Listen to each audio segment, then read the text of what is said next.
ಸ್ನೇಹಿತರೆ ನಮಸ್ಕಾರ. ಸ್ನೇಹಿತರೆ, ನಮ್ಮ ದೇಶದಲ್ಲಿ ಇವತ್ತು ಪ್ರಚಲಿತವಾದಂಥ ವಿಚಾರ ಏನಪ್ಪ ಅಂದರೆ ಒನ್ ನೇಷನ್ ಒನ್ ಎಲೆಕ್ಷನ್. ಇದರ ಬಗ್ಗೆ, ಇದರ ಸಾಧಕ ಬಾಧಕಗಳ ಬಗ್ಗೆ, ಇದರ ಸಮಸ್ಯೆಗಳ ಬಗ್ಗೆ, ಇದರ ಅನುಕೂಲಗಳ ಬಗ್ಗೆ ನೀವು ಇವತ್ತು ಚರ್ಚೆ ಮಾಡೋಣ. ನಾನು Prajakiya Srinivas Belur. Welcome to Prajakiya news. ಸ್ನೇಹಿತರೆ, ನೀವಿನ್ನೂ ನನ್ನ ಯೂಟ್ಯೂಬ್ ಚಾನಲ್ಗೆ ಸಬ್ಸ್ಕ್ರೈಬ್ ಆಗಿಲ್ಲ ಅಂದರೆ ದಯಮಾಡಿ ಸಬ್ಸ್ಕ್ರೈಬ್ ಆಗಿ. ಸ್ನೇಹಿತರೆ, 1947ನೇ ಇಸ್ವಿನಲ್ಲಿ ನಮಗೆ ಸ್ವತಂತ್ರ ಬಂತು. ಚುನಾವಣೆ ಸ್ಟಾರ್ಟ್ ಆಯಿತು. 1968ನೇ ಇಸ್ವಿವರೆಗೂ ನಮ್ಮ ದೇಶದಲ್ಲಿ ಒನ್ ನೇಷನ್ ಒನ್ ಎಲೆಕ್ಷನ್. ಹಾಗಾದರೆ ಏನು? Very simple. ಒಂದೇ ಬಾರಿಗೆ ವಿಧಾನಸಭಾ ಚುನಾವಣೆ ಮತ್ತು ಪಾರ್ಲಿಮೆಂಟ್ ಚುನಾವಣೆಯನ್ನು ನಡೆಸೋದು. ಇಷ್ಟೇ, ವೆರಿ ಸಿಂಪಲ್. ಇದರಿಂದ ಏನು ಅನುಕೂಲ ಆಗ್ತದೆ ಅಂದರೆ ಸಮಯ ಉಳಿತದೆ, ಸರ್ಕಾರದ ಹಣ ಉಳಿತದೆ, ಹಾಗೂ ಒಬ್ಬ ಗ್ರೇಟ್ ಲೀಡರ್ ಎಮರ್ಜ್ ಆಗ್ತಾನೆ ಅಂತ. ಇದರಿಂದ ಉಪಯೋಗ ಆಯಿತು. ಇದನ್ನು ಯಾಕೆ ವಿರೋಧಿಸ್ತಾರೆ ಅಂದರೆ, ನಮ್ಮ ದೇಶದಲ್ಲಿ ಪ್ರಾದೇಶಿಕ ಪಕ್ಷಗಳು ಬಲಿಷ್ಠವಾಗಿವೆ. ಭಾರತ ಒಕ್ಕೂಟಗಳ ರಾಷ್ಟ್ರ. ಈ ಒಕ್ಕೂಟಗಳ ರಾಷ್ಟ್ರದಲ್ಲಿ ಪ್ರಾದೇಶಿಕ ಪಕ್ಷಗಳು ಪ್ರಾದೇಶಿಕ ಅಸ್ಮಿತೆಯನ್ನ, ಆ ಪ್ರಾದೇಶಿಕ ಭಾಷೆಯನ್ನ, ಆ ಮಣ್ಣಿನ ಗುಣವನ್ನ ಕಾಪಾಡ್ಕೋಬೇಕು ಅಂತ ಬಹಳಷ್ಟು ಪ್ರಾದೇಶಿಕ ಪಕ್ಷಗಳಿದೆ. ಸೌತ್ ಇಂಡಿಯಾದಲ್ಲಿ ಬಹಳಷ್ಟು ಪ್ರಾದೇಶಿಕ ಪಕ್ಷಗಳಿದೆ. ಇವೆಲ್ಲವರ ಒತ್ತಾಸೆ ಏನಪ್ಪ ಅಂದರೆ ಒನ್ ಎಲೆಕ್ಷನ್ ಒನ್ ನೇಷನ್ ಬೇಡ ಅಂತ. ಇವನ್ನು ಮಾಡಿದ್ರೆ ಏನಾಗ್ತದೆ? ಪ್ರಾದೇಶಿಕ ಅಸ್ಮಿತೆ ಹಾಳಾಗ್ತದೆ. ನಾವು ರಾಷ್ಟ್ರೀಯ ಪಕ್ಷಗಳಾದಂತಹ ಕಾಂಗ್ರೆಸ್ ಮತ್ತು ಬಿಜೆಪಿಯೊಟ್ಟಿಗೆ ಹೋರಾಟ ಮಾಡಲಿಕ್ಕೆ ಕಷ್ಟ ಆಗ್ತದೆ. ಇಲ್ಲಿಯ ಸಮಸ್ಯೆಗಳನ್ನು ಇಟ್ಕೊಂಡು ನಾವು ಸಮಸ್ಯೆಗಳ ವಿರುದ್ಧ ಹೋರಾಟ ಮಾಡ್ತಾ ಇದ್ದೀವಿ ಅಂತ. ಸ್ನೇಹಿತರೆ, ಇದಕ್ಕೆ ಸವಾಲುಗಳೇನು, ಯಾಕೆ ಮಾಡಬೇಕು ಅಂತ ಕೇಂದ್ರ ಸರ್ಕಾರ ಯೋಚನೆ ಮಾಡಿ ಅದಕ್ಕೊಂದು ಮಾಜಿ ರಾಷ್ಟ್ರಪತಿಗಳಾದಂತಹ ರಾಮನಾಥ ಕೋವಿಂದ್ ಅವರ ಅಧ್ಯಕ್ಷತೆಯಲ್ಲಿ ಒಂದು ಕಮಿಟಿಯನ್ನು ಮಾಡಿತು. ಆ ಕಮಿಟಿ ಎಲ್ಲವನ್ನ ಸ್ಟಡಿ ಮಾಡಿ, ಸಾಧಕ ಬಾಧಕಗಳನ್ನು ಸ್ಟಡಿ ಮಾಡಿ ಒಂದು ವರದಿಯನ್ನು ಕೊಡ್ತು ಕೇಂದ್ರ ಸರ್ಕಾರಕ್ಕೆ. ಕೇಂದ್ರ ಸರ್ಕಾರ ಈ ವರದಿಯನ್ನು ಆಧಾರವಾಗಿ ಇಟ್ಕೊಂಡು ಸಚಿವ ಸಂಪುಟದಲ್ಲಿ one election one nation, one nation one election ಮಾಡಬೇಕು ಅಂತ ತೀರ್ಮಾನ ಮಾಡಿದೆ, ಒಪ್ಪಿಗೆ ಕೊಟ್ಟಿದೆ. ಇವತ್ತು ಪಾರ್ಲಿಮೆಂಟ್ನಲ್ಲಿ ಮಂಡನೆ ಆಗಬೇಕು. ಇದರ ಸಾಧಕ ಬಾಧಕಗಳೇನು, ಸವಾಲುಗಳೇನು ಅಂದರೆ, ಇದನ್ನು ತರಬೇಕು, ಈ ಅಮೆಂಡ್ಮೆಂಟ್ ಅನ್ನು ತರಬೇಕು ಅಂದರೆ 18 ಸಂವಿಧಾನಿಕ ತಿದ್ದುಪಡಿಗಳಾಗಬೇಕು. ಕೆಲವಕ್ಕೆ ರಾಜ್ಯ ಸರ್ಕಾರಗಳು ಸಹಿತ ಒಪ್ಪಿಗೆ ಕೊಡಬೇಕು. ಪಾರ್ಲಿಮೆಂಟ್ ಮತ್ತು ರಾಜ್ಯಸಭೆಯಲ್ಲೂ ಒಪ್ಪಿಗೆ ಸಿಗಬೇಕು. ಎಲ್ಲ ಕಡೆ ಚರ್ಚೆ ಆಗಬೇಕು. ಜನಕ್ಕೆ ಹಿತ ಅನ್ನಿಸ್ಬೇಕು. ಸಂವಿಧಾನ ಉಳಿಬೇಕು, ಒಕ್ಕೂಟ ವ್ಯವಸ್ಥೆ ಉಳಿಬೇಕು, ರಾಜ್ಯಗಳ ಅಸ್ಮಿತೆ ಉಳಿಬೇಕು, ಪ್ರಜಾಪ್ರಭುತ್ವ ಉಳಿಬೇಕು ಅಂತ ಬಹಳಷ್ಟು ಚರ್ಚೆಗಳಾಗಬೇಕು. ಸ್ನೇಹಿತರೆ, ಇದನ್ನ ನೆಹರೂರವರು, ಶ್ರೀಮತಿ ಇಂದಿರಾ ಗಾಂಧಿ ಅವರು ಸಹಿತ ಇದ್ರ ಬಗ್ಗೆ ಒಲವಿತ್ತು. ಇದರಿಂದ ಏನು ಬೆನಿಫಿಟ್ ಆಗುತ್ತೆ ಅಂತಂದ್ರೆ,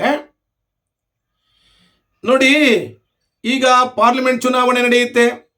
2 ತಿಂಗಳ ಅಧಿಕಾರಿಗಳ ಕೆಲಸ ಕಾರ್ಯಗಳು ಸ್ಥಗಿತವಾಗ್ತದೆ. ವಿಧಾನಸಭೆ ಚುನಾವಣೆ ನಡೆಯುತ್ತೆ, ಅಧಿಕಾರಿಗಳ ಕೆಲಸ ಕಾರ್ಯಗಳು ಸ್ಥಗಿತವಾಗುತ್ತೆ. ಹಾಗೂ ಗ್ರಾಮ ಪಂಚಾಯತಿ, ತಾಲೂಕ್ ಪಂಚಾಯತಿ, ಜಿಲ್ಲಾ ಪಂಚಾಯತಿ ಎಲ್ಲ ಚುನಾವಣೆಗಳು ನಡೆದರೆ ವರ್ಷದಲ್ಲಿ ತಿಂಗಳಾನ್ಗಟ್ಲೆ ಸರ್ಕಾರಿ ಅಧಿಕಾರಿಗಳ ಸಮಯ ವೇಸ್ಟ್ ಆಗುತ್ತೆ. ಅದೇ ರೀತಿ ಹಣನೂ ವೇಸ್ಟ್ ಆಗುತ್ತೆ. ಸರ್ಕಾರಿ ಹಣ, ನಾವು ಕೊಟ್ಟಂತ ತೆರಿಗೆ ಹಣ ಅನುಕೂಲಕ್ಕಿಂತ ಅನಾನುಕೂಲಕ್ಕೆ ಖರ್ಚಾಗ್ತಾ ಇದೆ ಅಂತ. ನಂಬರ್ 2, ಸಮಯ ಉಳಿಯೋದ್ರಿಂದ, ಹಣ ಉಳಿಯೋದ್ರಿಂದ ದೇಶದ ಅಭಿವೃದ್ಧಿ ಆಗುತ್ತೆ ಅಂತ. ಸ್ನೇಹಿತರೆ, ಇದನ್ನ ಈಗಿನ ವಿರೋಧ ಪಕ್ಷಗಳಾದಂಥ ಕಾಂಗ್ರೆಸ್ ವಿರೋಧಿಸ್ತಾ ಇದೆ. ಯಾಕಪ್ಪ ವಿರೋಧಿಸ್ತಾ ಇದೆ ಅಂದ್ರೆ, ಪ್ರಜಾಪ್ರಭುತ್ವ ಉಳಿಬೇಕು, ಸಂವಿಧಾನ ಉಳಿಬೇಕು ಅಂತ ಹೇಳೋದ್ರ ಜೊತೆಗೆ ಭಾರತೀಯ ಜನತಾ ಪಕ್ಷ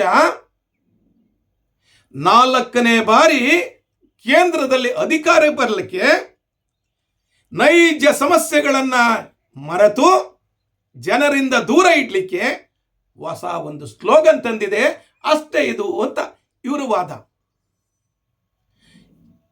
ಪ್ರಜಾಪ್ರಭುತ್ವ ಉಳಿಬೇಕು, ಸಂವಿಧಾನ ಉಳಿಬೇಕು, ಹಾಗೂ ಒಕ್ಕೂಟ ವ್ಯವಸ್ಥೆ ಉಳಿಬೇಕು, ದೇಶದಲ್ಲಿ ಪ್ರಜಾಪ್ರಭುತ್ವ ಉಳಿಬೇಕು ಅಂತ ಮಲ್ಲಿಕಾರ್ಜುನ ಖರ್ಗೆ ಅವರ ವಿಚಾರ.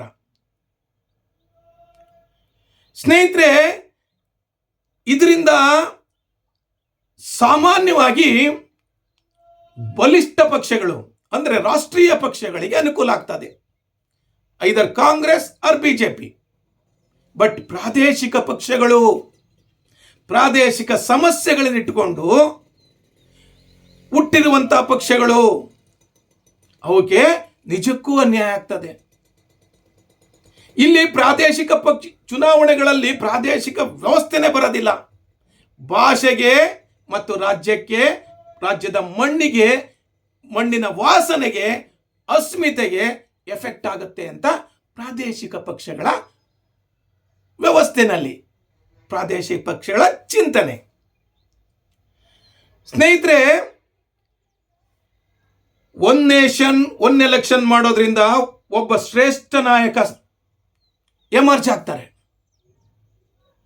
ಇವತ್ತು ನಾವು ಭಾರತದ ಮಟ್ಟಿಗೆ ಯೋಚನೆ ಮಾಡೋದಲ್ಲ, ರಾಜ್ಯದ ಮಟ್ಟಿಗೆ ಯೋಚನೆ ಮಾಡೋದಲ್ಲ, ಪ್ರಪಂಚದ ಮಟ್ಟಿಗೆ ಯೋಚನೆ ಮಾಡೋದಾದ್ರೆ ಪ್ರಪಂಚವನ್ನು ಎದುರಿಸುವಂತ ಬಲಿಷ್ಠ ನಾಯಕರು ಬೇಕು.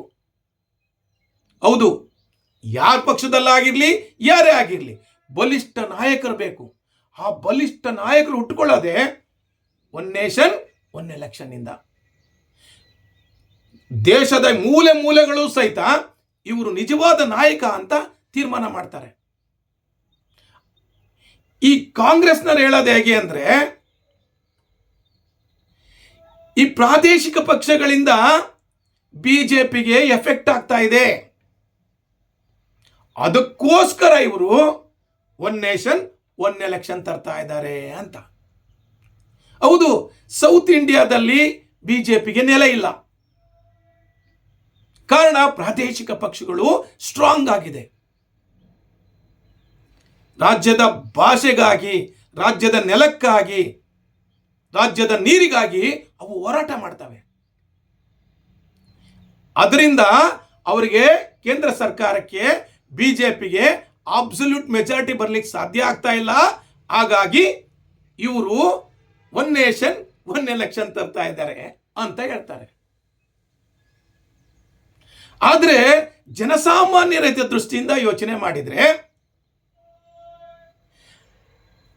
ಸಮಯದ ದೃಷ್ಟಿಯಿಂದ ಯೋಚನೆ ಮಾಡಿದ್ರೆ, ದೇಶದ ಹಣಕಾಸಿನ ದೃಷ್ಟಿಯಿಂದ ಯೋಚನೆ ಮಾಡಿದ್ರೆ, ಇವತ್ತು ಒನ್ ನೇಷನ್ ಒನ್ ಎಲೆಕ್ಷನ್ ಸೂಕ್ತ ಅಂತ ಸಾಮಾನ್ಯರ ಅಭಿಪ್ರಾಯ. ನಿಮ್ಮ ಅಭಿಪ್ರಾಯ ಏನು? ನಿಮ್ಮ ಅಭಿಪ್ರಾಯವನ್ನು ನಾನು ಕಾಮೆಂಟ್ಸ್ ಮೂಲಕ ಸ್ವಾಗತಿಸ್ತೇನೆ. ನನ್ನ ಈ ವಿಡಿಯೋವನ್ನು ನೀವು ಇಲ್ಲಿವರೆಗೆ ನೋಡಿದ್ದಕ್ಕೆ ನಿಮಗೆಲ್ಲರಿಗೂ ಶರಣಾರ್ಥಿ. Thank you very much.